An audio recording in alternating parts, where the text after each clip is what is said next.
So I'm pretty sure that it's already showing the preview, and this is already live. So I'm going to go ahead and tell you guys. Oh, I forgot to put up all my lighting. Well, that's unfortunate. I'm going to tell you guys to check me out at twitter.com/Laura Reloaded, as well as twitch.tv/Laura Reloaded. Check me out there. I like to do games. Also on Twitter, it's more or less Trek, though I do have some of them spicy Trek memes as well as Trek information, but it's more just hanging out with me. Hope all you guys are doing well.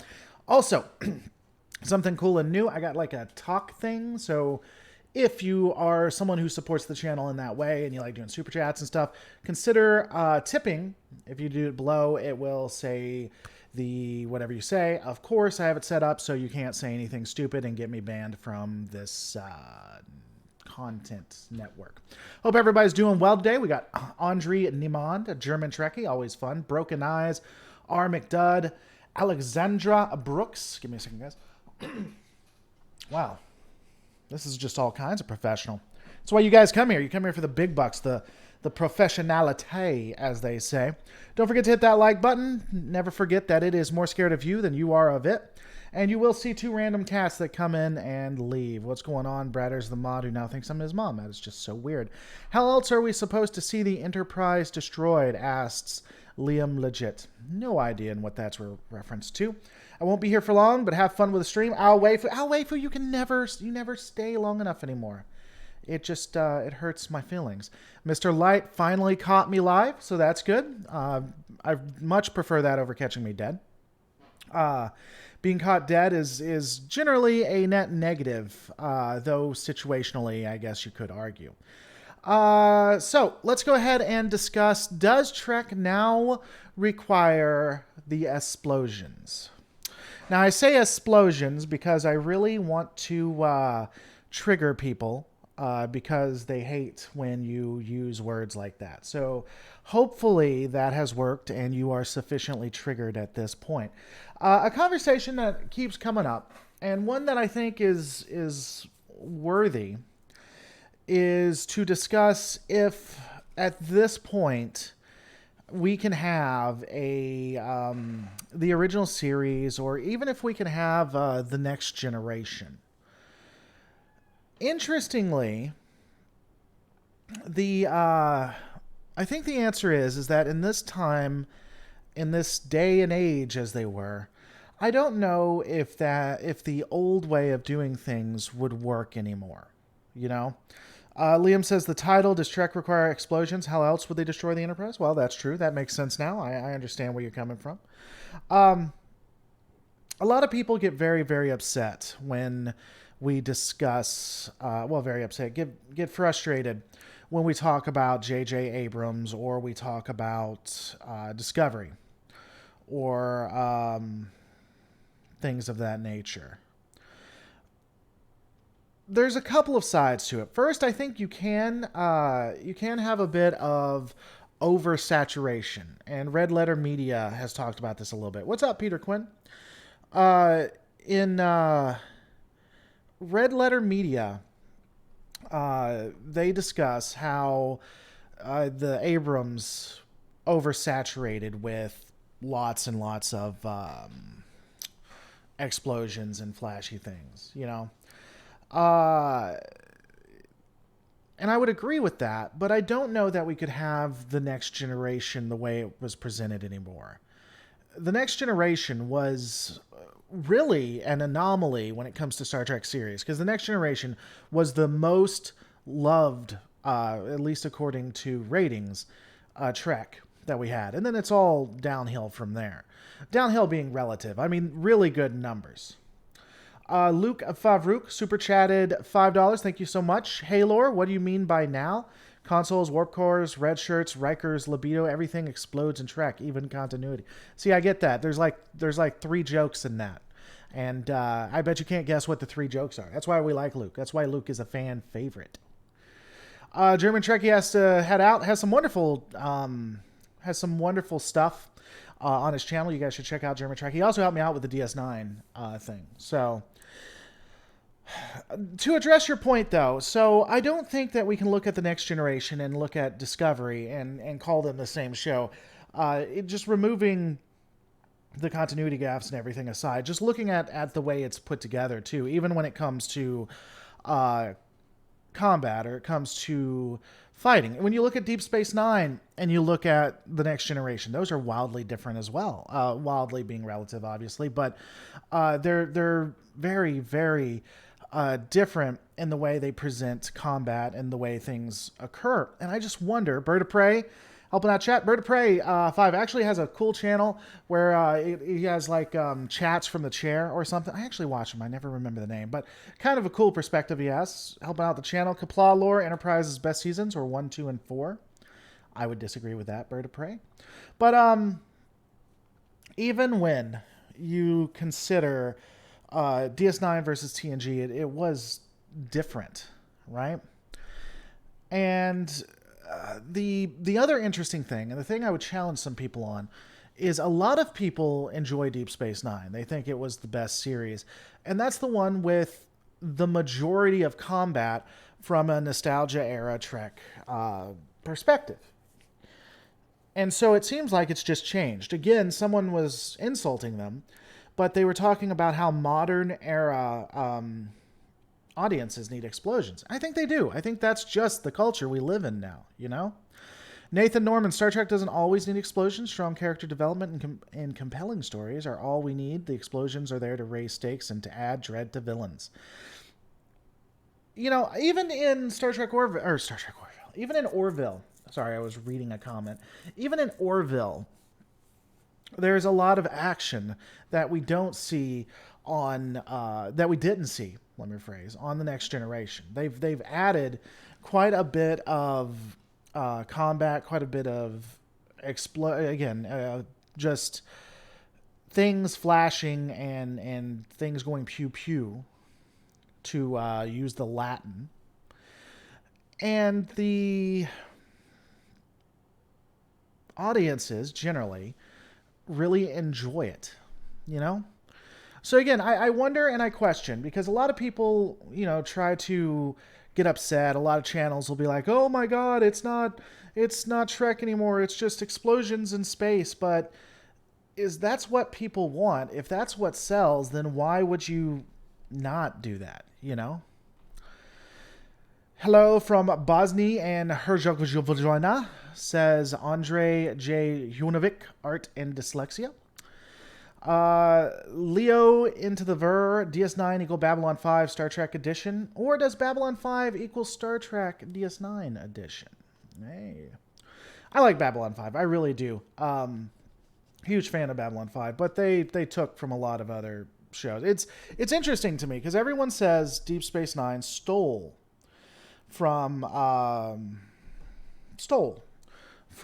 Babylon 5. That may be so, but I actually have watched Babylon 5, the series, a couple of times, have done intricate breakdowns of some of the stuff, and he liked to take a lot of stuff too, which isn't bad, I don't think. I mean, it may have been bad. It may have been bad what Star Trek did, but him taking what he did in Babylon 5 wasn't that bad. And that had a lot of action too, even though a lot of people hated the graphics and such, or the effects, which again, you guys should watch. I think the story more than makes up for it. Babylon 5 was a great show, full of jokes and science. I would agree with that, Peter Quinn. Now, let's be fair with Babylon 5 though. It does get a little boring in the middle.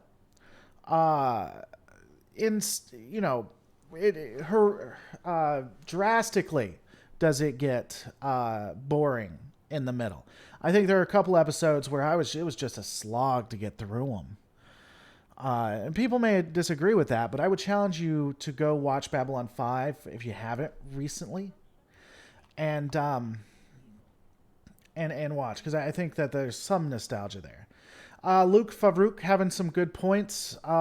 Think about historical entertainment, gladiators, animal fights, athletes, Olympics. Yeah, that's true. I mean, it does go back to our basic instincts. I do think that humanity as a species, when we first came onto this earth, and, evolved, a part of that evolution was always having to fight and always having to not die from creatures that were, bigger than us. And so I would say that that would be a part of why we now that we don't have to on a daily basis fight nature in the way that we used to, that we have to have these to kind of just get at that. Even those of us who are more like science fiction or more like games that aren't considered, just like sports and stuff like that. McCoy high on drugs was great. He was rarely high on drugs. He was a drunk, though. All of them was a drunk. The Earth Starfighters in B5 were awesome. I agree. TOS would have had explosions, but it was more expensive back then to produce. I don't disagree with that. I've actually talked about that. One of the reasons I don't get too upset when it comes to the new Enterprise on Discovery. When it comes to the way Discovery works, I think you can make it look older and make it look more like what they did in the 70s and still look updated. I think Enterprise did that. I think Prelude to Axanar did that. But when it comes to the changes specifically, I don't get upset. I just think it could have been done differently because, again, you're right. If they had all this money and all of the new equipment we have today, I think they would have made it different. They worked with what they had. That said, I wonder if the storytelling was better for it. A lot of let's look at Doctor Who for a second. A lot of Doctor Who's episodes, a lot of Doctor Who's what's the word I'm looking for? Some of the best Doctor Who episodes for me was the episodes when they didn't have any money. Now, I didn't know they didn't have any money. These were just episodes that they took the least amount because they were doing it for other episodes. These were what the hell is it called? Bottle episodes, I think is what it's called. And they were some of the greatest. Like what was the one? Let me look it up here, boys. It was with Tennant. And they're in this train type thing. And I think the alien would steal their voices and they couldn't go outside because it was like drastically you would die if you went outside. Doctor Who episode where still voices. You guys know what I'm talking about? I think it was it Midnight? It was Midnight. Yeah, Midnight bottle show. And they didn't have any money because they were putting it in like the finale and everything like that.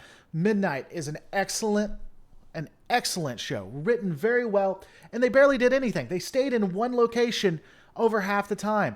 You guys should, if you like Doctor Who and you like Tennant and you haven't seen Midnight, you're doing yourself a disservice. So I think that a lot of money can really hurt the story, especially if you put all this into it. And it was the Diamond Planet. That's right. And I again, sometimes it can get really silly. The original series had some really silly stuff, but bottle shows in the original series, TNG, I could be wrong on this, but it is my understanding that, oh guys, it is too early in the morning. I don't even know why I do these. Measure of a Man was a bottle show, as was Measure of a Man was a bottle show, and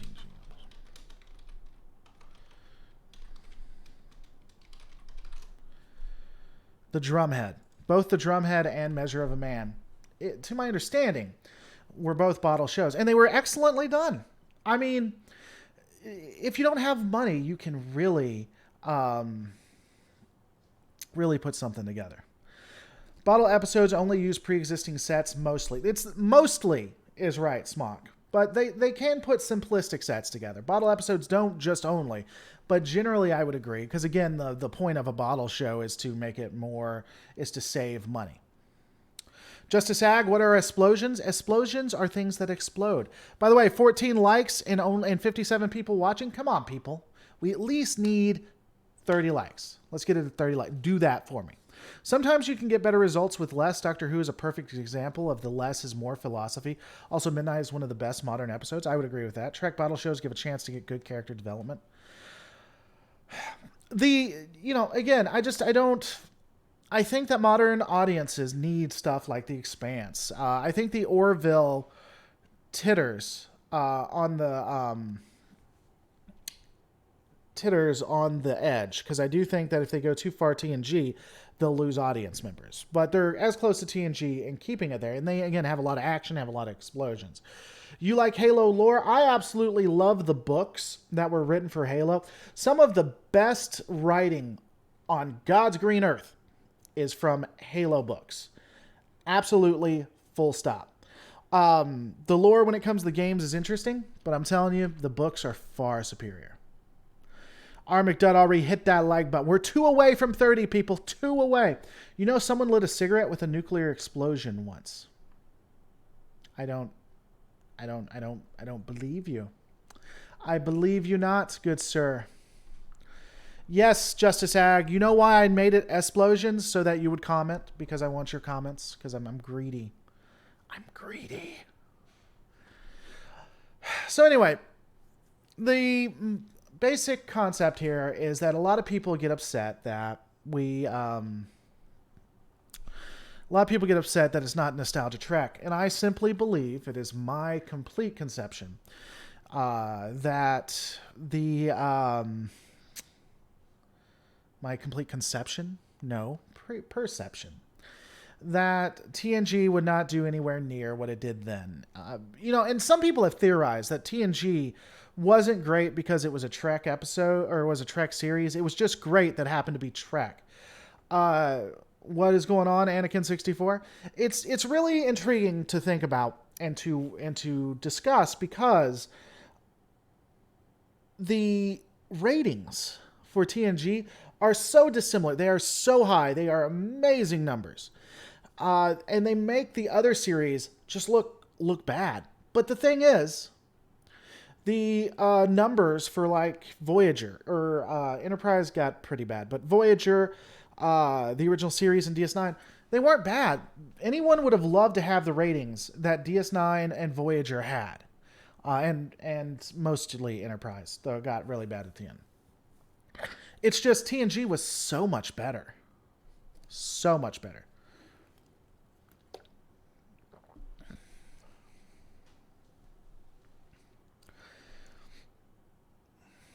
Yeah, so Nathan Norman. The best DS9 episodes had very few explosions on them. The character and the story held the audience, but now explosions happen all the time and cheapen the impact. I think you can do things like what we see in Discovery and still make it very enticing, very Trek-like. Let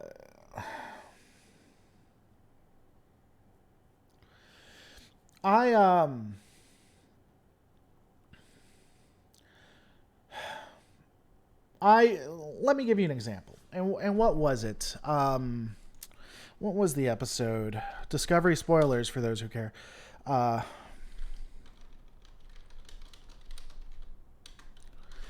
Discovery comes in and it's season 1. Season 1, the Gagarin was the name of it. The Discovery tries to save the Gagarin. And what is the episode on that? Season 1, Discovery, episode Gagarin. I don't know that I'm spelling that right. So for those who have seen Discovery, if you remember, they arrive. The Gagarin is getting hit. So the Klingons now have the cloaking device. I just ignore that. And so they're beating the hell out of Starfleet, even though they shouldn't have the cloaking device at this point. But again, let's just ignore that. And it's the Gagarin. That was the name of it. The Gagarin is getting the ever-living hell beat out of it, and is requesting assistance. And so Discovery comes out of nowhere, and I guess it was in CV Pacium. Feel like it was before that. All right, so the Gagarin is getting the hell beat out of it. Discovery arrives using the Spore Drive. You have Lorca. Again, Lorca was such a great character. I hate that they destroyed it. You have Lorca, and he says that it doesn't seem like a fair fight. And so what happens here is the Gagarin is again just getting the living hell beat out of it. And Lorca puts Discovery between the Gagarin and two missiles, two torpedoes. And specifically is just letting the Discovery get the living hell beat out of it until they miss one of the torpedoes. And it hits the Gagarin, and the Gagarin is destroyed. That has a lot of explosions. It has a lot of battle. It has a lot of combat.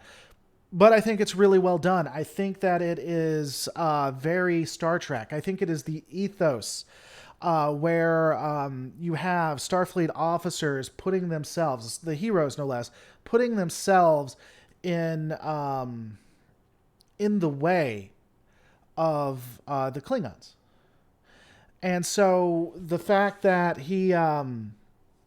that they're willing to do that, and then they fail, and he gives a little speech. He says, there's going to be a time to grieve, a time to be upset about this, but right now is not that time.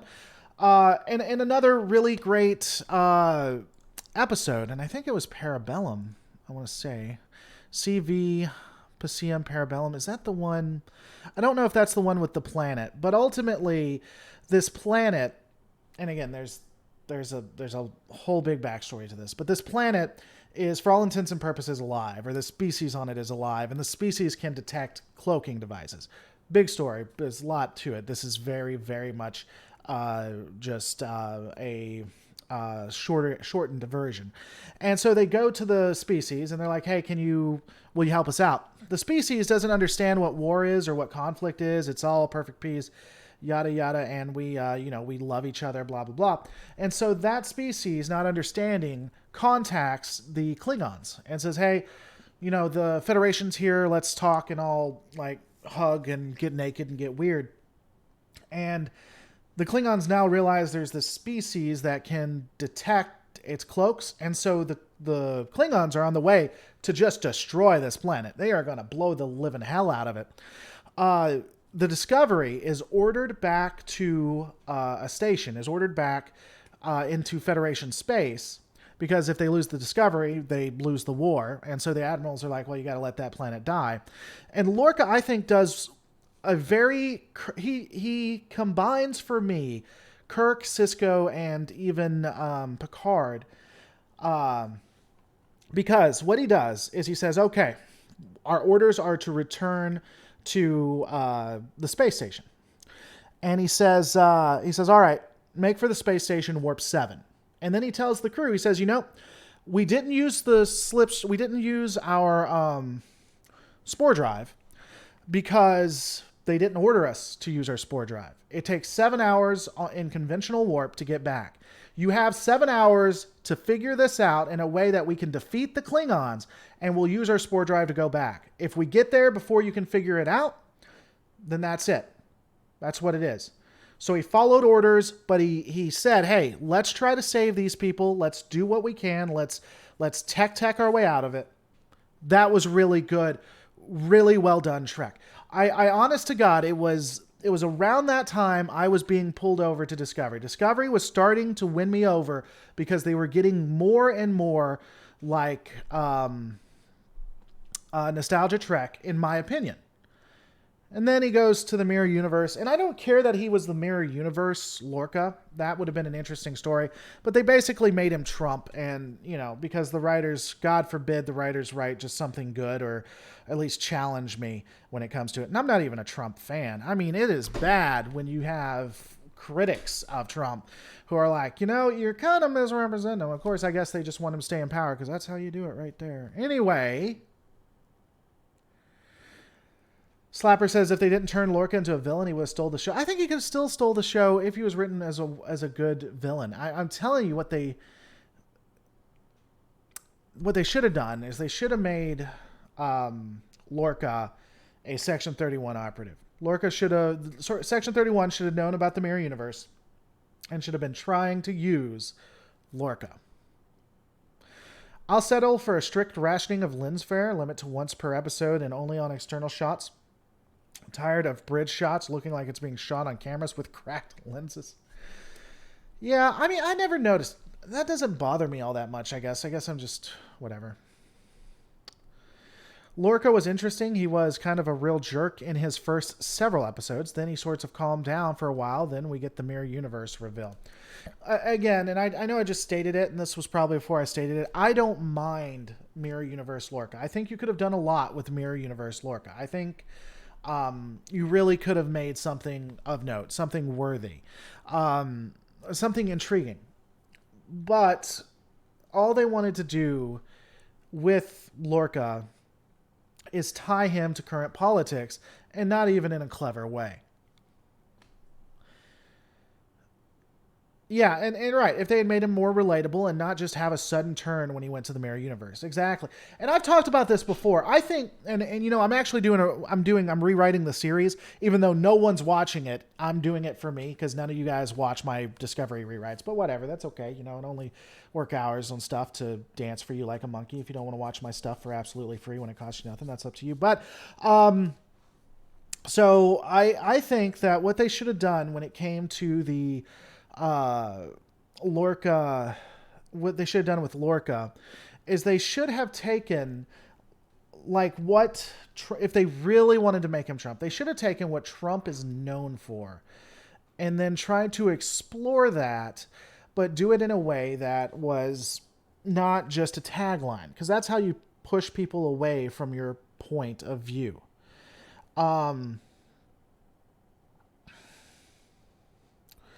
I think that they should have had a I think they should have had a standoff between Lorca and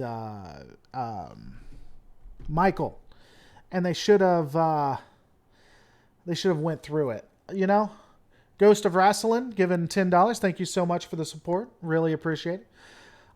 I'm giving you guys a hard time about this. You don't watch what you don't want to watch. I'm just giving you a hard time. I'm just joking.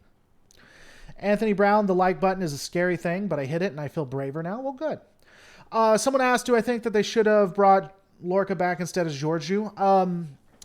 I would have preferred Lorca, but that said, I try to look at it from a writer's point of view, and I don't think, generally, writers don't get to choose which characters live and which die. I really think they could have made it. An interesting way, an interesting point for him. So again, I think what they should have done is had a standoff between Michael and Lorca, where Lorca tries to explain why his point of view is better, why diversity sucks, why diversity is horrific, and talked about bringing together humanity and how humanity would have done better and they wouldn't have been losing this war. And, you know, you could have even brought in some cringy dialogue, tried to make it more interesting, but cringy, like, you know, you can't build a wall around things or something like that. And Deep Space Nine did it. And TNG did it. Now, not always well, but I think that you could have had an interesting conversation between the two. Because, honest to God, the way they did it was the worst way that you could have done it. Because when you make something a parody, when you make something so bad as to not be the original thing you have an issue with, you make it really easy to counter your argument and make that thing look better.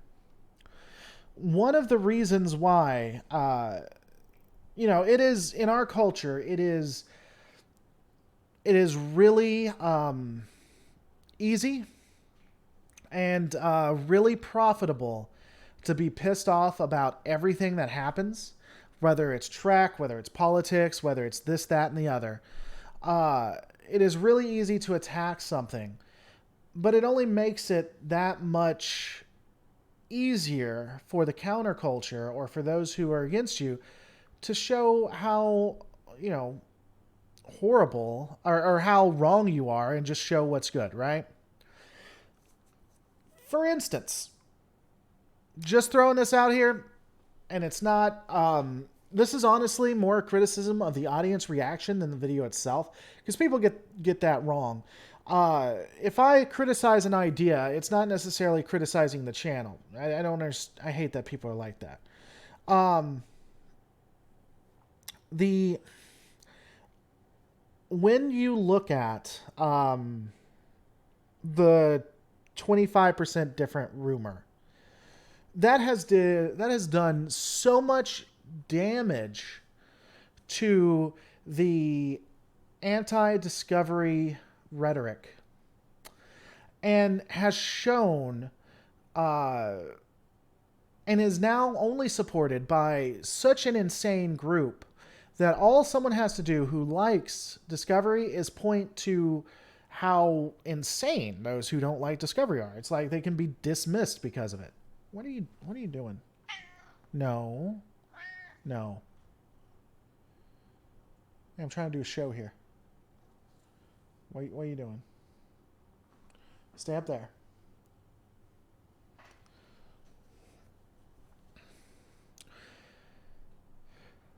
Justice Ag, did Lorca hate diversity? Because it seemed to me he hated more interference with the Empire. His character does a complete 180.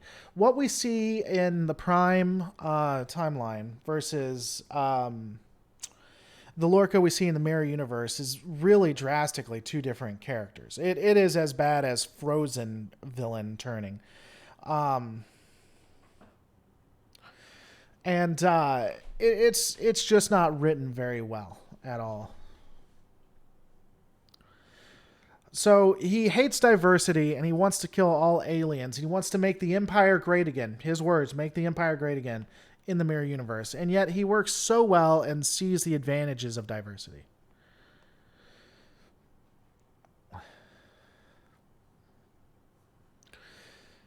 Just there for the cat, says Leo Pleurodon.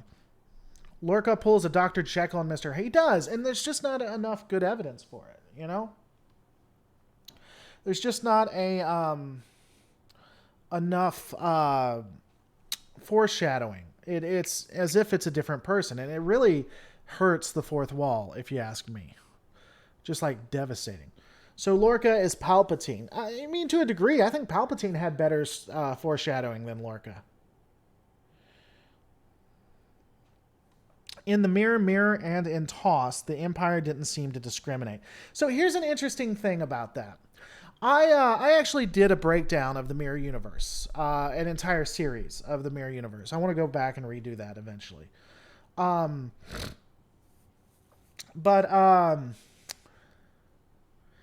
The interesting thing is you're right. There is no discrimination that you can necessarily find in the original series or in Mirror.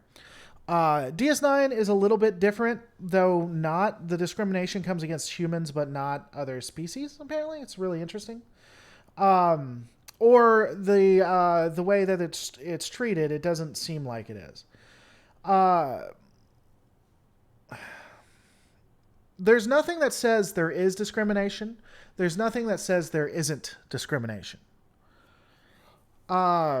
And let me rephrase that. In Mirror, yeah, there was actual discrimination. Let me take that back. In Mirror, there was discrimination. It was more towards the Vulcans and other races. So yeah, I guess there was. Let me rephrase that. But it wasn't to the point that we see in Discovery. It wasn't genocidal. They just wanted to oppress. What's going on, MC? So yeah, more I think about it, there was discrimination in Mirror. But it wasn't what we saw beforehand. It's interesting. My cat can't do that. My chair doesn't have a big headrest. Yeah, actually, this is my old chair, and I got it for him. My new chair is over there. It's the one that made a lot of the noise. This one is broke to heck and back, but he likes sleeping up there, so I got it back for him.